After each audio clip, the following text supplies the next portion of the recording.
Alright, video game warriors, welcome on back to our Soul Reaver 2 Remastered 100% walkthrough. Hopefully you're doing alright. This is episode 6, let's get cracking. So we have just emerged from the time streaming chamber and we have emerged into a new era. We do have a missable achievement that we need to grab first thing. So what we have to do is there's a secret cutscene that plays if you go to a specific place right now at this point in the game, which is actually the opposite direction to what you naturally would go. So you naturally probably would go left to actually proceed with the game. However, what we actually need to do is go all the way back, all the way through this area here, drop on down, and we have to get back as well, so we're probably going to have to activate all these things because we need to make our way back up there as well. This bit can be a little bit fiddly to try and like see where to go, but there's like a jump up somewhere that we have to grab that kind of leads us back. Let's take a look. It is a little bit spicy. I always get a little bit turned around at this point in the game. Don't think it's this way. Let's have a look. I believe it's like directly forward from here. Yes, it is. So it's up the stairs and then it's a high jump here. Directly forward from the sort of air rift thing, and then over. It's not the easiest thing to see, as I mentioned. I usually lose track of that every time that I do this, but we keep on pushing forward through here and then whip out the old air thing here as well. And we have got a Yanos puzzle to overcome not too far from now as well. That is quite tricky. You have to complete Yanos's dungeon within, I think it's 15 minutes time limit to get an achievement, and that is quite tricky, to be totally fair. Okay, so on this section here I think it is just a high jump, so let's head on this way. Also, video game warriors, let me know how you're getting on with Soul Reaver 2 yourself. Hopefully you're enjoying it. Let me know in the comments. If you would like to see, say for example, they make some more Legacy of Kain games in the future, what would you like to see from the series? Like perhaps remasters or complete remake from the ground up of a certain game. If you'd like to see a remake, I think it's left here. And then down into this body of water. What kind of mechanics would you like to see in a modern Legacy of Kain game? You know, are you more focused on the story perhaps? Or do you want to see different types of combat? Would you like the combat to be revamped perhaps, or changed in some way, updated in some way? Just going to pop a quick cheeky save here on the next slot down. There we go. Or perhaps you'd like to see just like updated graphics. Say for example Blood Omen 1. Do you like the way that Blood Omen 1 is currently, and would you play it as the gameplay is now but with updated graphics and updated UI and sort of like quality of life type stuff? Or maybe another game in the series?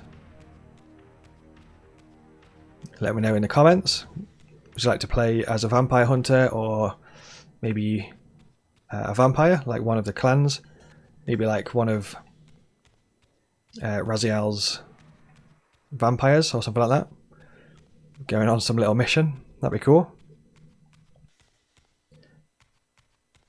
So I'm just trying to think what's coming up. There is quite a tricky achievement to grab at the Pillars of Nosgoth, but I don't think now is the time that it triggers. think it's later. But we still do have to get an achievement where we have to defeat enemies using specific types of weapons. And I think now that we've travelled to this time era, we've got access to 2 additional weapon types, which are Sarafan type weapons.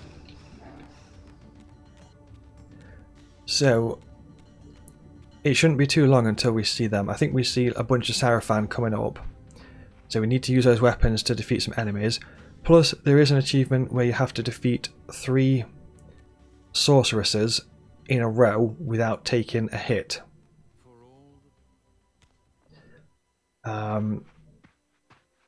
So I think that's coming up in just a sec actually. So there's nothing really too crazy around the pillars at this point. And like I mentioned earlier, this is actually the opposite direction to where you need to go for the main story progression. But if you want this secret achievement, you have to head this way first, get the secret cutscene, and then go all the way back again. So Raziel sees the Sarafan here. This is the age of the Sarafan. So what we want to do is these have some weapons that we need. So we've got the Sarafan sword and the Sarafan staff type thing. So let's go for the staff first and try and get a enemy defeated with his staff. Okay, cool. That's the staff, and that just leaves the sword. So if we have done this right, we should have used all types of weapons in the game up until this point, I believe. So we need to finish this enemy off using the Sarafan sword. There we go. Achievement unlocked. Finish him. Use every type of weapon to finish an enemy. There we go. So congratulations if you just got that bad boy. It's quite a tricky achievement to get that one. So let's head on back. I think there's an air thing that we can activate here, so I might as well whip out the old Reaver. Pop that in there. And then head this way. Back to the Sarafan stronghold. But yeah, video game warriors, let me know in the comments like what kind of Legacy of Kain games you'd like to see. I mentioned it in a previous episode, but there was a PvP game called Nosgoth that I played. I played so many hours of Nosgoth. It's such a fun game. 5 versus 5, 5 humans versus 5 vampires, and each vampire has their own special, like, unique abilities, and each human has their own unique abilities as well. It was really fun. I've just backtracked here a sec because this is probably one of the best places to get this achievement, which is defeat 3 sorceresses in a row without getting hit. So that's 1. You want to be sort of like pulling towards the side there. That's 2. And then you've got a 3rd one, which is quite tricky, but pull to the side. And that's 3. And there's the achievement. What sorcery is this? So 3 sorceresses right there in a row. Don't get hit. Pull to the side to avoid the projectile. And you're good to go. And here's another secret achievement. Just going to get rid of these enemies real quick. Here's another secret achievement. Looks like the sorceress wants to be in this cutscene. So head on back to the Sarafan stronghold here whilst it is frozen. I think we might need to let this cutscene play. I don't want to skip it for the fear of like missing out the secret achievement that we really need. There we go. So go to the Sarafan stronghold before visiting Yanos. So that achievement has been unlocked. There's nothing too crazy there. You can save it down there if you want to. But other than that, we can make our way back now. So we've got the achievement for defeating all the enemies using all the different weapons. Don't forget that if you haven't got that just yet, that you also need to defeat an enemy using your bare hands. So if that hasn't triggered for you, then you might need to punch an enemy in the teeth with your claws. So keep that one in mind. And we also just got that secret achievement for getting that cutscene. So like I mentioned, it's not really very natural that you would go there, because the game literally says go find Yanos, which is like the complete opposite direction to that stronghold. But yeah, going back to Nosgoth, I don't know if anyone else did play Nosgoth, the PvP game. Let me know in the comments if you did. It'll be really cool to find some more people that did play Nosgoth. I think it's left here. But yeah, I did mention in the previous episode that that game actually got shut down because I don't think it made any money. So, you know, games cost money to make, and then if they don't make any money, you gotta shut them down, really. I would imagine it probably cost more money to keep the game online than it was making at the time, so they just shut it down. There is quite a tricky achievement at these pillars, but it's not till, I think we get that after the Fire Forge. So we're going to head on back. Speaking of making video games, I taught myself how to make video games in 2024. So I've learnt how to code video games and how to put them together in game engines. The coding language and the game engine that I'm currently using mostly is Godot and GDScript, which is the coding language of Godot. So I'm actually making my own video game. The Steam page is up online. The game is called Loki the Lynx, which is a colourful 2D platformer collectathon. I hope to release it in 2025. If you are into platformer collectathons, then definitely have a look at it, check it out, give it a wish list if you're interested in it. Quite looking forward to releasing that game. It's so fun to make video games. I absolutely love it. I've been wanting to make video games since I was 4. And I'm now almost 40. So it has been quite some time between now and then. But yeah, I've got a lot of you know, game ideas and stuff like that. I've always created game ideas since I was 4 years old. So, you know, between now and then, that's many years of creating game ideas, which I have saved in folders and stuff like that. And I've got like something that's called game design documents, or GDDs. So I've got like hundreds and hundreds and hundreds of game design documents. And yeah, 2024 was the year that I decided, you know what, I'm actually just going to go for it this year. I'm going to save it here as well. So at the start of 2024, I decided, you know what, let's go for it. So I bought a bunch of different courses on coding and stuff. I'm going to save it over the next slot. I started to learn how to use different game engines. So yeah, that's what I've essentially been doing in 2024. I've not uploaded as many YouTube tutorials as I normally would do this year, and that's the reason why, is because I've been teaching myself how to make video games. So the YouTube videos had slowed down a little bit up until right now, whilst we're making Soul Reaver stuff. So just going to follow this back round. But after I wrap up with Soul Reaver 2, I might go back into game dev again. Here's a good point to get an achievement. I mentioned it in one of the previous episodes, but if you haven't got the gliding achievement, you want to do it right now. This is the time to do it here. So basically you need to glide for, I think it's 25 seconds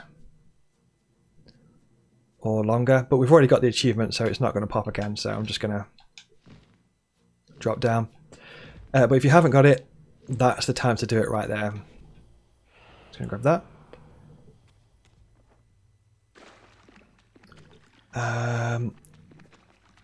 I think we need to activate an air thing, but we also might need dark element as well. this is where it gets confusing once again because everything's all over the place here. So here, and then we can activate the air thing, but I think we also have to go back. Once again, always a little bit tricky to see that ledge, but you kind of jump up and then there's a ledge at the top of those little stairs there, which is not very easy to see. I'm not sure if we need the dark thing or not, to be totally fair. Now that we've got the air Reaver,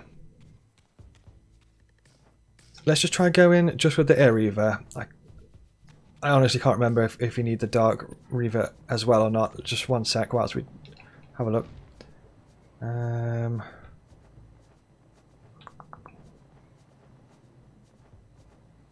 seem to get that to give us enough airtime actually.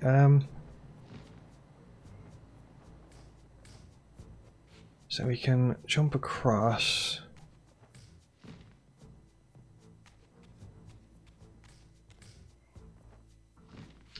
I think we might need it. Yes, we do. So that's fine. I'm just going to jump back down again and grab it. I wasn't sure if it was needed or not.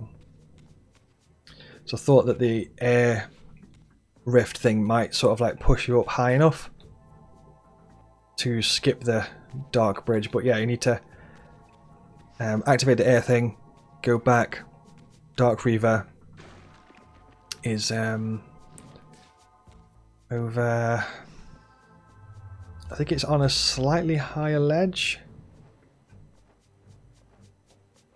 to the left, yeah, so I have to climb back up. That's why that particular achievement there, it's a lot of effort for like one secret cutscene, because it kind of like turns this place back into a mini dungeon again. Go back, grab the dark element, jump back down again. Because I didn't want to go and get that dark element like if we didn't need it, if that makes sense, because it's a fair bit of effort to, you know, get back up there and grab the dark element, so that's why I just double checked if we needed it or not. Okay, so now I've got that. We can jump back into the air thing. This one can be a little bit dodgy at times, as you can see. We exited, I think we exited the thing a little bit too soon there, I think. Then jump up the left, jump across, hopefully don't get knocked down by those. And then up. And we're finally here. There we go. So we should, in theory, be smooth sailing here, I think. Yeah, here we go. So yeah, that's why in terms of uploading YouTube videos, I've not uploaded a massive amount in 2024, and that's because I taught myself how to make video games. I bought like a bunch of different courses and watched like loads of YouTube tutorials, stuff like that. Got a checkpoint there. Ideally, we could do with the air Reaver, which makes our life infinitely easier in this swamp, but never mind. So I learned a bunch of different coding languages, some C#, which is used for Unity, and I learned some Lua, which is used for an engine called Solaris, and I learned some GD script language, and that's used for Godot. Yeah, so that's cool. I now can start putting video games together and making them and stuff, which is really cool. Okay, so just trying to think what's ahead. I don't think we've got any more sort of like secret achievements or anything too crazy. Don't forget you need to defeat an enemy using a torch, so if you haven't done that, maybe you need to do that if the achievement is not triggered for you. So you have to get the air Reaver here because we use it in just 2 seconds. Just going to grab that and save over the next slot. just going to save it again so I can check what time we're currently on, because we still need to do this under 6 hours. Let's have a look. Swamp 2 hours 56. That's decent. Not sure if the cutscenes add to the timer, to be totally honest. I'm not sure if you know, but feel free to let me know in the comments. So I'm not sure if we've like saved time by skipping cutscenes. I feel like it would be a bit unfair for the timer to still tick during the cutscenes, because this game has a lot of cutscenes, like many cutscenes. Just going to pop this into here. This gives us access to this section. You can jump up. Once again, you can hold RB to kind of like try and glide a bit more sort of like straight up.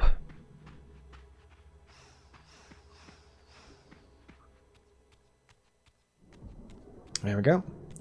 I think just going back to the Legacy of Kain and like Nosgoth game and this IP and stuff, I think because Legacy of Kain games have primarily been single player and story focused, that I guess like the, you know, player versus player Nosgoth online game was probably not that popular, because obviously a lot of well, most of the games are single player, aren't they? So, you know, it's a completely different you know, 5 versus 5 PvP game is a totally different ball game to a story driven single player story. But yeah, I'm interested to know what you think. So, you know, would you play a Legacy of Kain PvP game, 5 versus 5 PvP, or would you be more interested in the single player story type stuff? So skip through that. Or maybe like a co-op thing, 2-player co-op, 3-player co-op, 4-player co-op could be an idea. Could be like 4-player co-op, like a team of vampire hunters or something, wrecking loads of vampires. Next slot. Just trying to think if there's any more achievements that we need to grab in this area. I don't think there is. So we're going to head this way. And yeah, what's like the main sort of selling point for you with the Legacy of Kain games? Is it like the story, or perhaps like the characters, the character building, and the you know, like the character development of each character and the way that they progress? I think probably, in my opinion, I think the combat could definitely do with a bit of reworking, you know what I mean? It probably doesn't need like a massive amount of rework, but you can tell that the combat is, you know, 1999, so it could do with a little bit of a spruce.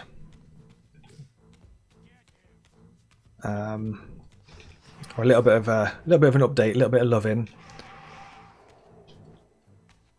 But I don't think the combat needs to be like as complex as, say, for example, Sekiro. Like probably one of the most complicated sort of combat mechanics I've seen is like Sekiro's combat is ridiculously advanced combat, where each millisecond of blocking or attacking or parrying can make is the difference between life and death in that game. I don't think it needs to be that complex, but okay. So next up we got Yanos's area. This bit can be a little bit tricky. I think what we'll do first of all is we're going to get our health back. So we're going to do that by spectral here. Oh, in fact, I think we need to go spectral anyway, thinking about it. So we might as well just stay spectral. You have to go down here, jump in the water and go through here. If you was in the physical realm, this cave thing would be blocked and you can't get through. So you have to go spectral and then you can get through here. Then we're going to go physical. Okay. I don't know why that's not letting us. There we go. Also, video game warriors, if you are enjoying this video and you're enjoying this series and stuff, then do please pop the video a like. It does massively help out. I know it's a little bit cheesy when YouTubers ask for likes and stuff on the video, but it can really sort of like make a video or break a video. You know, with likes and comments and stuff like that. So do feel free to pop a like and subscribe to the channel if you enjoy this content and you want to see more gaming guides and content from me. That'd be absolutely awesome. Okay, so the Yanos section, there is a timer that starts for 15 minutes, but it's not right now. So don't worry too much just yet. We've got to do a few bits and bobs in here.